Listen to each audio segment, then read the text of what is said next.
Yeah, stay tuned, for we have something good here for you. On this platform, it is not about word game. It's all about discussing biblical mysteries into a revealed truth and a reality.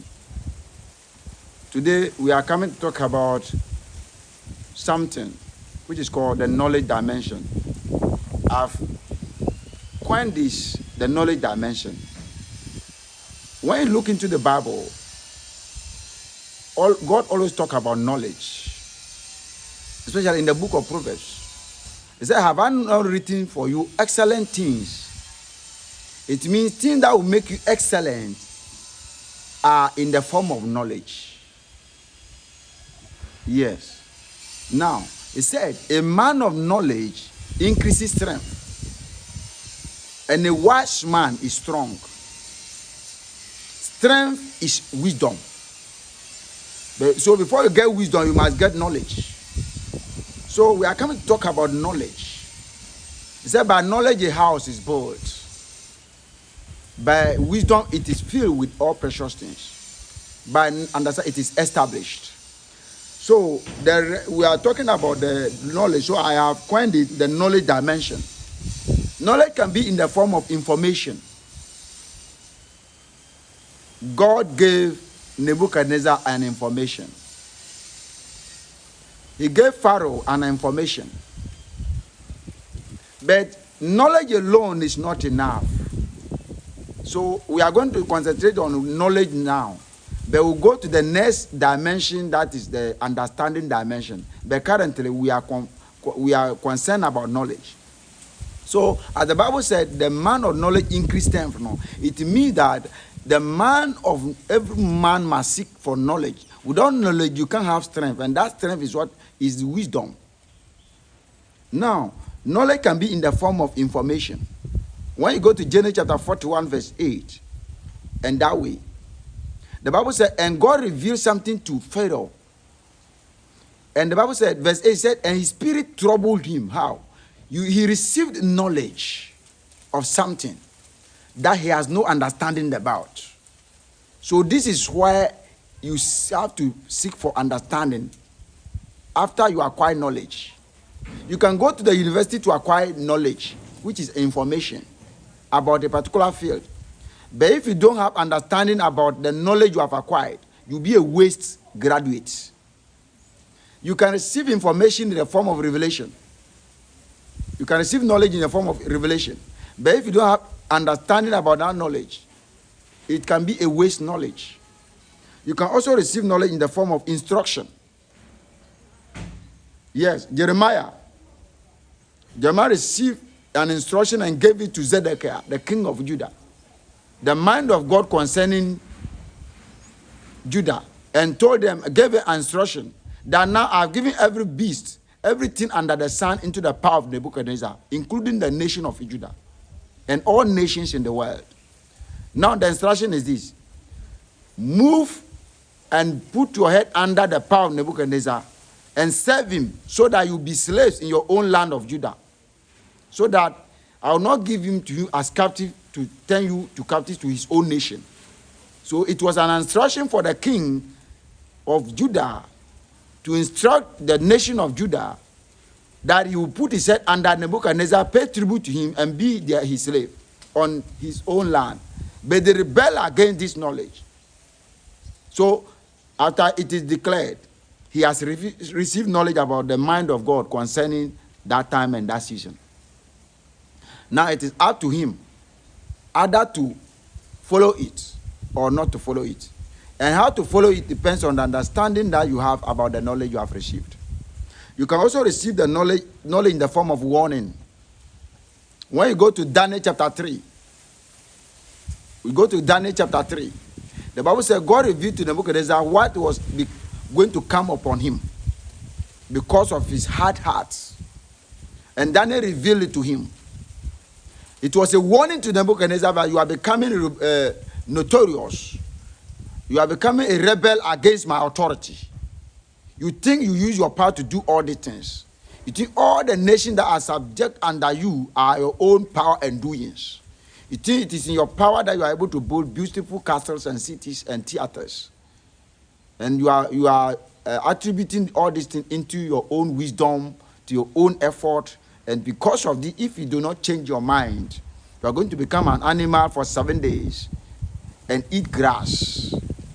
So this is knowledge, but it was in the form of warning. Knowledge can also be in the form of revelation. Yes. Daniel chapter 2. God revealed what will happen next before the end of nations, the end of the things in the world, power of the world, to Nebuchadnezzar. Remember, he did not reveal this thing to Jeremiah, who was the prophet of nations. He rather revealed it to Nebuchadnezzar, that the nations that would rule the world until the end come. And starting from Nebuchadnezzar's reign. So you can receive knowledge in the form of revelation. So knowledge is in realms. And knowledge is also in stages. When you receive a basic knowledge, and then you give reverence to it, pay attention to it, make research about the basic knowledge, it leads you into another level of knowledge. You have to that's what about. You have to increase in knowledge in every day. Knowledge is a very good substance. The reason is this: it is the brain is one of the most powerful thing God has ever given to man in the physical. The most powerful gift of a man is his brain. So when you don't treat your brain the way it should be treated, the brain cannot be empty. That's why you must know. His food is knowledge. So if you refuse to give him knowledge, he will feed around whatever is around him. That's what the Bible tells you. Do not associate yourself with foolish people. Why? Because if you associate yourself with them, whatever they vomit out is what your brain is going to eat. So as you are eating those things, your brain is feeding on those informations into you. It processes them into beliefs. Now you begin to walk in a wrong total area, but it has formed beliefs in you. You thought you are having something good. So if you consciously control your brain, you must know that the mind is there for a purpose. The mind is there as a storeroom of knowledge, because knowledge is good. But there is bad knowledge and there is good knowledge. That's what the Bible said in Proverbs chapter 14 verse 7. It says that if you do not see wisdom in the lips of a friend, he's fool, depart from him. Because he will impart you with that foolish knowledge.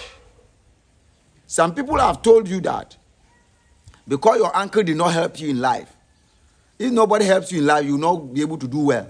So because that is your reason of smoking and justifying your smoke. You see, you receive a particular wisdom into your brain, a knowledge into your brain that if nobody helps you, you can't make it in life. So you give up. And the next option for you is that you have to smoke.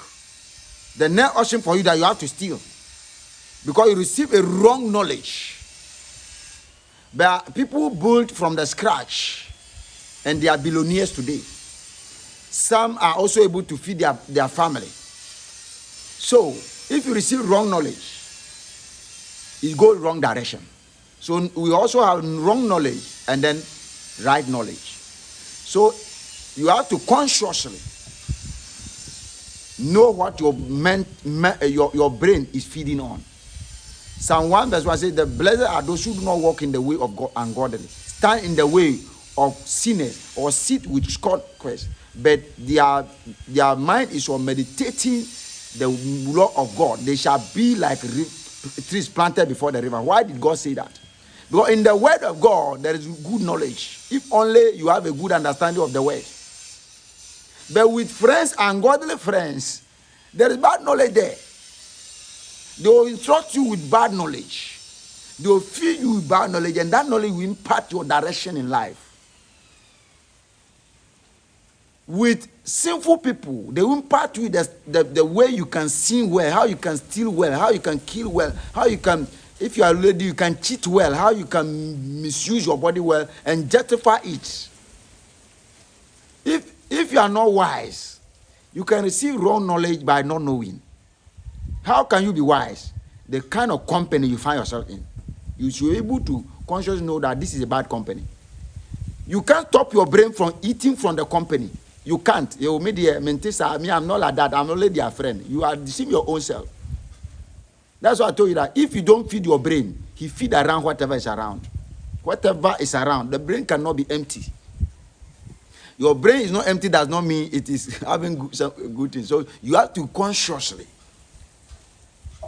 consciously allow your mental faculties, rule your mental faculties to feed the right things, because knowledge is power. Knowledge is strength.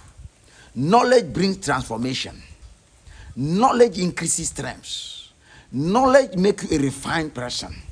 Knowledge validates you. Your attitude towards knowledge depends on the aptitude of your life. When your attitude towards knowledge is positive, you go higher aptitude. When your attitude towards knowledge is negative, you shrink down. Don't despise knowledge. The Bible said the fools despise knowledge, but the wise grab him like gold. Don't just allow your head. Knowledge enter you through your ear, your eyes, and your through reading. So when you are about to engage in these things, know what you are watching. Know what you watch every day. Know what you hear every day. Know what you read every day. This is the entrance of knowledge into your mental faculties. These are the main entrance of knowledge into your mental faculties. Through your brain, your ear, your eye, and then through your reading. You can also receive knowledge in revelation, in dreams. The Bible said, in Job chapter 33 verse 7, it says, God can speak 1 and 2, man did not perceive it. But when a dream fall on man and he sleep and slumber on his bed, God open our ear. God opens our ear in the dreams and whisper into us. Why he spoke to us physically, we do not perceive it. So in receiving that thing from a dream is knowledge. You have received an information. Knowledge is information. Knowledge is instruction. Knowledge is warning. Knowledge can come as revelation. Knowledge can come as judgment. When you go to Daniel chapter 5, the king Belshazzar made a party with his concubines and friends. And then something happened there. You can go and read Daniel chapter 5 and you see what happened. It was a knowledge given to him. He didn't even understand it. But it was a warning of judgment, and God judged him. And his kingdom fell. And the king of Persia overtook it, and then it was transferred to the king of Persia. God bless you. We will be releasing the understanding realm. Watch for it. God bless you. Do not forget to subscribe and share to a greater number of people because they need it. God bless you.